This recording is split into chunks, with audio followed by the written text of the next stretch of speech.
Hello everyone, welcome back to the channel future with tarot. ये reading होगी cancer के लिए और इसमें हम अप्रैल का जो फर्स्ट वीक है उसके रिगार्डिंग मैसेजेस देखेंगे।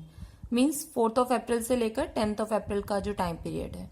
और जिन लोगों को अप्रैल मंथ की ओवरऑल रीडिंग देखनी है तो आप प्लेलिस्ट में जाकर भी चेक कर सकते हो।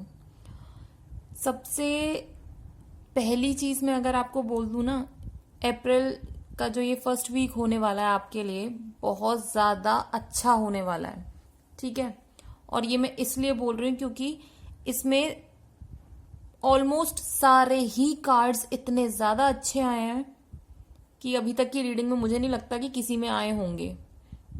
तो सबसे पहला जो कार्ड है आपका मैजिशियन, ये शो करता है कि आपके पास यूनिवर्स की भी पावर है और आपने जो अपने एक्सपीरियंसेस से जो नॉलेज गेन करी है ना, उसकी भी पावर है। तो इस टाइम पर आप उस एनर्जी पे बैठे हुए हो कि जो सोचोगे वो क्रिएट कर पाओगे। जिस चीज में हाथ डालोगे वो चीज आपकी लाइफ में सक्सेसफुल होगी। ठीक है, और आप लोगों को कन्विंस कर पाओगे। अगर आपको किसी का सपोर्ट भी चाहिए ना और आपको लगता था कि वो सपोर्ट नहीं मिल रहा था, तो आप इस टाइम पर किसी से जाके बात करोगे या उनको कुछ भी बोलोगे ना, वो इजीली कन्विंस हो जाएंगे और आपको सपोर्ट करने के लिए आ जाएंगे। दूसरा, इसमें ये भी है कि आप अपने जो भी न्यू प्रोजेक्ट स्टार्ट करोगे या फिर जिस भी न्यू एंटरप्राइज के साथ आप जुड़ोगे उसमें इनफाइनाइट सक्सेस आप ले पाओगे।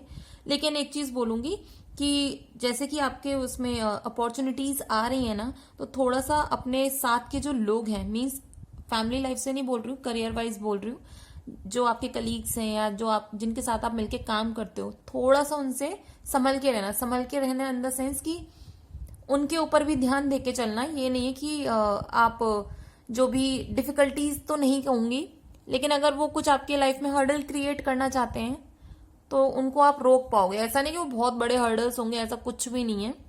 आप ध्यान रखोगे तो हो जाएगा, इजिली सॉर्ट आउट, कोई बिग चैलेंजेस नहीं है।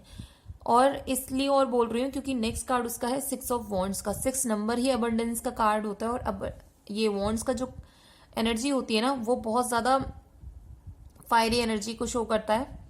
आप किसी ट्रिप पर भी जा सकते हो, प्रोफेशनल ट्रिप हो सकती है और वो सक्सेसफुल रहने वाली है, आपके फेवर में होगी। या छोटा सा कोई फंक्शन हो सकता है, या फिर आपके जो फॉलोअर्स हैं वो बढ़ने वाले हैं। और अगर आपको ऐसा लगता था कि किसी जगह पर जाकर पर्टिकुलरली आपको कोई काम करना चाहिए, तो उस चीज में भी आपको सक्सेस मिलने वाली है। नेक्स्ट कार्ड है आपका 6 ऑफ सॉर्ड्स का कार्ड। फिर से 6 नंबर है, मींस अबंडेंस इसके साथ अटैच है। लेकिन जब सॉर्ड्स का कार्ड आता है और आप देख रहे हो सॉर्ड्स कैसे उल्टी रखी हुई है और आपके हाथ में वॉन्ड है, ठीक है, उसकी हेल्प से आप मूव कर रहे हो आगे। एक साइड में जो पानी है बिल्कुल स्टेबल है और एक साइड में वेव्स बनी हुई है। ये शो करता है कि आप अपनी लाइफ में जिस भी जगह पे हो ना, और वो बहुत ज्यादा अगर स्ट्रेसफुल सिचुएशन थी और आप इमोशनली बहुत ज्यादा वीक फील कर रहे थे, ठीक है, तो आप उन सब चीजों से आगे मूव ऑन कर पाओगे। लेकिन इसके साथ जितने भी लेसन्स अटैच्ड है ना, आपको वो लेसन सीखने पड़ेंगे, याद रखने पड़ेंगे कि आपके पास में जो जो चीजें हुई थी उनकी वजह से आपकी लाइफ में जो पेन आया था ना, वो रिमूव होगा जस्ट बिकॉज कि आप एक्शंस ले रहे हो और वो एक्शंस आपके लिए बहुत ज्यादा फ्रूटफुल होंगे। ठीक है, और आपको किसी सिचुएशन में ऐसा लगता है कि यहां से छोड़कर ही जाना एक अप्रोच रह गई है, तो वो भी आप करो। नेक्स्ट में बताऊंगी क्यों।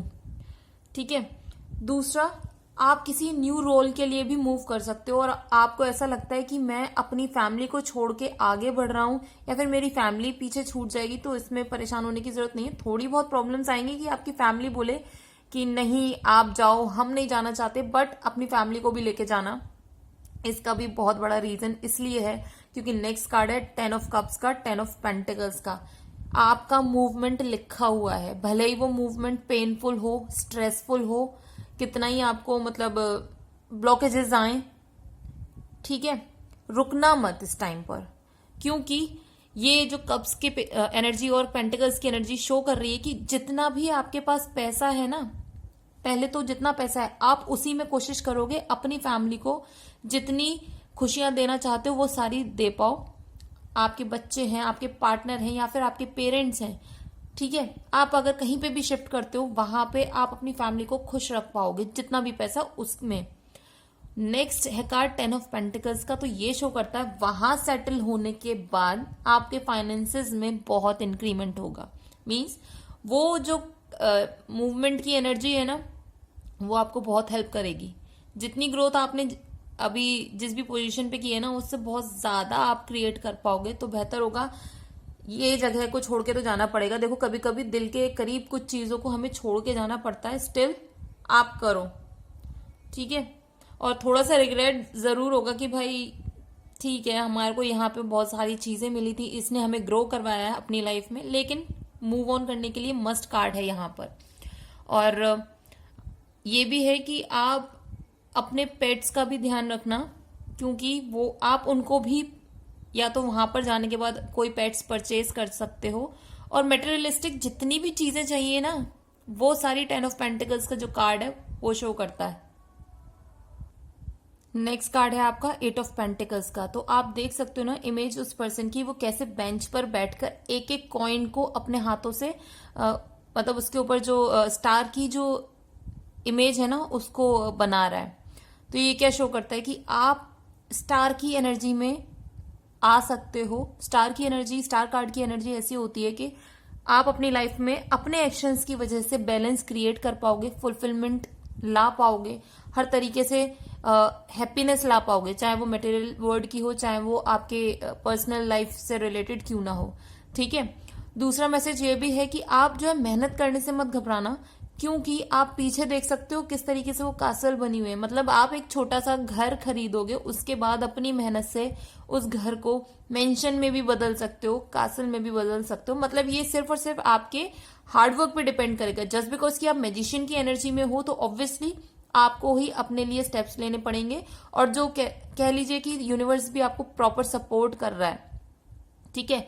और जो लोग किसी भी आर्ट से रिलेटेड फील्ड में हो, क्रिएटिव फील्ड में हो, या टैरो रीडिंग की ही फील्ड ले लीजिए, उन सब के लिए बहुत ज्यादा पॉजिटिव कार्ड है। आप इस टाइम पर जो भी क्रिएट करोगे ना, वो फ्यूचर में भी जाकर आपको रिजल्ट्स देता रहेगा। ये नहीं है कि सिर्फ इसी टाइम पर देगा, फ्यूचर में भी आपको गुड रिजल्ट्स मिलते रहेंगे। और उसके नेक्स्ट कार्ड है वर्ड कार्ड। वर्ड कार्ड क्या शो करता है? अर्थ एनर्जी, ठीक है। और इसकी वजह से क्या होता है कि जो भी अर्थ से रिलेटेड चीजें होंगी ना, उन सब चीजों में आपको सक्सेस मिलेगी।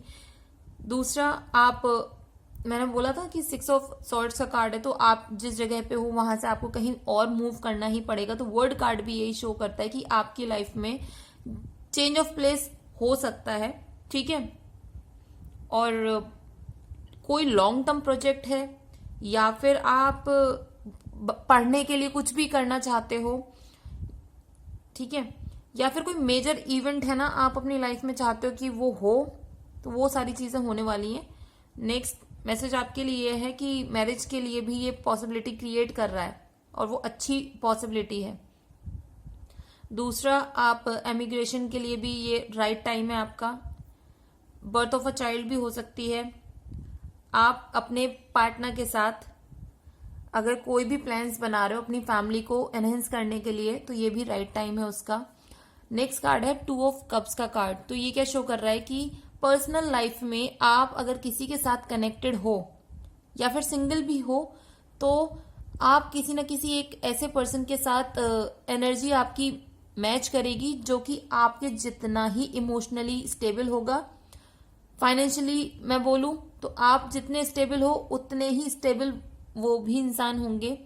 दूसरा, ये जो कनेक्शन होगा, आप दोनों जब कंबाइन होकर किसी चीज में काम करोगे, वो काम 2 गुना स्पीड से प्रोग्रेस करेगा और सक्सेस भी मिलेगी। बिकॉज किंग ऑफ वॉन्ड्स की एनर्जी क्या शो करती है कि इंसान सबसे पहले अपनी मटेरियलिस्टिक चीजों को कंप्लीट करेगा, ठीक है। आप देख रहे हो किंग, उसने कैसे अपनी लाइफ में चीजें अचीव करी होंगी, क्योंकि वो किंग की थ्रोन पर बैठा हुआ है। नेक्स्ट, अब उसके माइंड में क्या है कि ये छोटी जो सक्सेस मुझे मिली है, ठीक है, मैंने इसको अचीव कर लिया, अब नेक्स्ट व्हाट। अब उसके बाद आप कुछ और नया प्लान करोगे कि मुझे वो चीज को भी अचीव करना है, और आपका फोकस उधर टर्न हो जाएगा। मीन्स ओवरऑल रीडिंग में अभी तक सारी चीजें बहुत पॉजिटिव आई हैं, और आपको अपनी मेहनत पर ही ध्यान देना है। और किसी के साथ पार्टनरशिप में भी काम करते हो तो वो भी फ्रूटफुल रहने वाला है। नेक्स्ट कार्ड है एस ऑफ सॉर्ड्स का कार्ड। तो इसमें मैं आपको ये बोलूंगी, अगर आप एक ऐसे यूनियन में हो किसी के साथ जहां पर आपकी एनर्जी हद से ज्यादा वाइब्रेंट है और आपको पता है कि मतलब आप उसका अगर मिसयूज करोगे तो किसी को भी मैनिपुलेट कर सकते हो, तो बेहतर होगा अगर आप मैनिपुलेशन वाला गेम खेल रहे हो किसी के साथ भी, तो ऐसा खेलना कि उनको कोई लॉस ना हो, ठीक है। क्योंकि आपको अपने इस टाइम जो आपको पावर मिली हुई है उसका मिसयूज नहीं करना है, और छोटी मोटी जो मिसअंडरस्टैंडिंग होंगी आपको उनको क्लियर करना होगा, और ये पॉसिबिलिटी है कि वो क्लियर भी हो जाए, बिकॉज ऊपर का कार्ड देखो उसके तो 10 ऑफ पेंटिकल्स है, तो ऑब्वियसली आप बातचीत करोगे। अगर कोई भी मिसअंडरस्टैंडिंग होती है एक दूसरे के साथ, या फिर ग्रुप में बैठ के एक एक से पूछोगे कि भाई मेरी वजह से किसी को कोई प्रॉब्लम हुई हो या मैं कुछ चेंजेस ला सकता हूं अपने में या एनवायरमेंट में, तो इस तरीके के आपको डिस्कशन भी करने की जरूरत है, ठीक है। और अगर आपको लगता है कि आपको कहीं से जस्टिस चाहिए या फिर आपको चाहिए कि कोई सच्चाई आपको बता के जाए या कोई भी ऐसी चीज बताकर जाए जो कि आपके लिए यूजफुल है, तो वो ये टाइम पीरियड वो भी देगा आपको, और आपका जो पर्सपेक्टिव है धीरे धीरे वो भी चेंज होगा, ठीक है। आपको रॉयल्टी वाली कोई काम हो सकता है जिसमें आपको फील आए रॉयल्टी वाली, ठीक है। पावर तो मिलने वाली है ही आपको, और लव लाइफ भी बहुत अच्छी हो जाएगी आपकी, क्योंकि यूनिवर्स की तरफ से एक वो जो एनर्जी का बूस्ट मिल रहा है ना, इस वजह से।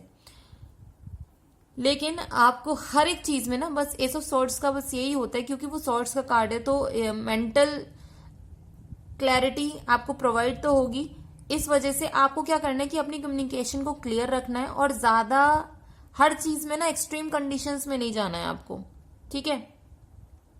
इस टाइम पर आपके लिए और न्यू बिगनिंग्स आ सकती हैं, मतलब जो जो आपको अपॉर्चुनिटीज मिली उससे आपने क्रिएट किया, फिर आप एक न्यू अपॉर्चुनिटी पे काम करना शुरू कर गए, फिर से किंग ऑफ वॉन्ड्स की एनर्जी में आपने अपना फोकस चेंज किया कि नहीं मुझे और कुछ भी अचीव करना है। उस अचीव करने के बाद आपको और कुछ अपॉर्चुनिटी मिलेगी। मीन्स ये जो टाइम पीरियड है ना बहुत ज्यादा अच्छा है, इसको अच्छे से यूटिलाइज करना। फालतू की एनर्जी किसी को डिस्ट्रीब्यूट करने की जरूरत नहीं है, और लड़ने की जरूरत नहीं है। पॉलिटिक्स में मत पड़ना, बस ये जो मिसयूज ऑफ पावर मैंने बोला था ना, पॉलिटिक्स मत खेलना किसी के साथ भी, क्योंकि आपको सिर्फ और सिर्फ अपने लिए अच्छी चीजें क्रिएट करने में टाइम इन्वेस्ट करो, और जितना हो सके इस टाइम को अच्छे से यूटिलाइज कर लेना, अपने आप को बैलेंस करते हुए। मीन्स बर्नआउट मत हो जाना। और ये भी पॉसिबिलिटी है, जब मैंने बोला था कि वर्ड कार्ड में कि बर्थ ऑफ अ चाइल्ड हो सकता है, तो जो वो बेबी आएगा ना, इट माइट बी पॉसिबल कि वो बच्चा स्पोर्ट्स में बहुत ज्यादा अच्छा करेगा बाद में चल के, या फिर वो ओवर अचीवर होगा। तो ये रीडिंग अगर आपके साथ रेजोनेट की हो तो do like, share, comment and subscribe to my channel future with tarot.